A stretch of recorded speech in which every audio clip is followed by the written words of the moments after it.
ശ്രീകണ്ഠപുരം നഗരസഭയിലെ സ്വീപ്പർ തസ്തികയിൽ ജീവനക്കാരെ നിയമിച്ചതിലുള്ള കോഴ ആരോപണത്തിൽ ഉറച്ച് സിപിഎം ശ്രീകണ്ഠപുരം ലോക്കൽ കമ്മിറ്റിയും കോഴ വിവാദത്തിൽ ചെയർപേഴ്സന്റെ വിശദീകരണം ഒട്ടും തൃപ്തികരമല്ലെന്നും ലോക്കൽ സെക്രട്ടറി വി.സി. രാമചന്ദ്രൻ പറഞ്ഞു. സർക്കാർ തലത്തിൽ അന്വേഷണം ആവശ്യപ്പെടും, ബന്ധപ്പെട്ട വകുപ്പുകൾക്ക് പരാതി കൊടുക്കുമെന്നും അദ്ദേഹം പറഞ്ഞു. പ്രക്ഷോഭ പരിപാടികൾക്കും രൂപം നൽകുമെന്നും ഇദ്ദേഹം പറഞ്ഞു. വിജിലൻസ് അന്വേഷണം ആവശ്യപ്പെട്ട് ഏരിയ സെക്രട്ടറിയും രംഗത്തെത്തിയിരുന്നു. തൊട്ടു പിന്നാലെ ശ്രീകണ്ഠപുരം ബ്ലോക്ക് കോൺഗ്രസ് കമ്മിറ്റി പ്രസിഡന്റും വിശദീകരണവുമായി രംഗത്ത് വന്നു. വരും ദിവസങ്ങൾ കോഴ വിവാദം കൂടുതൽ പരാമർശങ്ങൾക്ക് വഴിവെക്കുമെന്ന് ഏതാണ്ട് ഉറപ്പാക്കുന്നു. മുനിസിപ്പാലിറ്റിയിൽ അടുത്ത ദിവസം നടന്ന സ്വീപ്പർ നിയമനത്തിൽ കോഴ വാങ്ങിയത് സംബന്ധിച്ച് പ്രമുഖ പത്രങ്ങളിൽ വാർത്ത വന്നിരുന്നല്ലോ. അത് സംബന്ധിച്ച് മുനിസിപ്പൽ ചെയർമാൻ നൽകിയ വിശദീകരണം തൃപ്തികരമല്ല. അവിടെ 6 പേരുടെ നിയമനത്തിന് 6 പേരോടും കാശ് വാങ്ങിയെന്നാണ് പത്രങ്ങൾ റിപ്പോർട്ട് ചെയ്തിട്ടുള്ളത്. യഥാർത്ഥത്തിൽ മുനിസിപ്പൽ ചെയർമാൻ പറയുന്നത് ഒരാൾ കാശില്ലാതെ അല്ല രാജിവെച്ച് പോയത്, അയാൾക്ക് അലർജി ആയിട്ടാണെന്നാണ്. അലർജിയുള്ള ആൾ മുനിസിപ്പൽ ഈ പറയുന്ന സ്വീപ്പർ നിയമനത്തിന് ഇൻ്റർവ്യൂവിൽ പങ്കെടുക്കാൻ വരില്ലല്ലോ.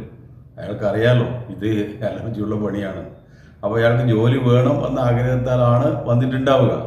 അപ്പോൾ സ്വാഭാവികമായിട്ടും അയാൾ ജോലി ഉപേക്ഷിക്കാനിടയായ കാരണം ഈ പത്രങ്ങളിൽ പറഞ്ഞതുപോലുള്ള കോഴ കൊടുക്കാൻ കഴിവില്ലാത്തത് കൊണ്ട് തന്നെയാണെന്നാണ് ജനങ്ങൾ വിശ്വസിക്കുന്നത്.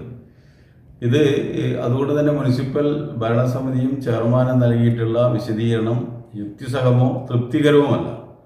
അവരുടെയെല്ലാം ബോഡി ലാംഗ്വേജ് കണ്ടാൽ തന്നെ മനസ്സിലാവും ഇതിലെന്തോ അഴിമതി ഗൗരവമായി നടന്നിട്ടുണ്ട് എന്ന കാര്യം.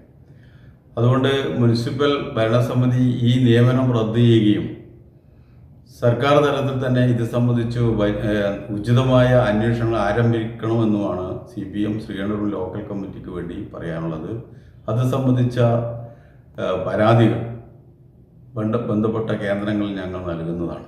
അതോടൊപ്പം തന്നെ ബഹുജനങ്ങളോട് ഈ മുനിസിപ്പൽ സമിതി സമാധാനം പറയണം. ഇതിനു മുമ്പും പല നിയമനങ്ങളും ഇവരോട് നടത്തിയിട്ടുണ്ട്. ഇത്തരം നിയമനങ്ങളിലെല്ലാം അഴിമതിയുണ്ട് എന്നാണ് ഇപ്പോൾ മനസ്സിലാക്കുന്നത്. അതുകൂടി നിയമത്തിന് ഈ അന്വേഷണത്തിൽ ഉൾപ്പെടുത്തണമെന്നാണ് പറയാനുള്ളത്. ഭരണസമിതി രാജിവെച്ച് അന്വേഷണത്തെ നേരിടണം എന്ന് തന്നെയാണ് ഏരിയ സെക്രട്ടറി പറഞ്ഞതുപോലെ അത് ഞങ്ങൾക്കും പറയാനുള്ളത്. ഈ കാര്യത്തിൽ ഭരണസമിതിയുടെ ഒളിച്ചുകളി അവസാനിപ്പിക്കണം എന്നാണ് സൂചിപ്പിക്കാനുള്ളത്.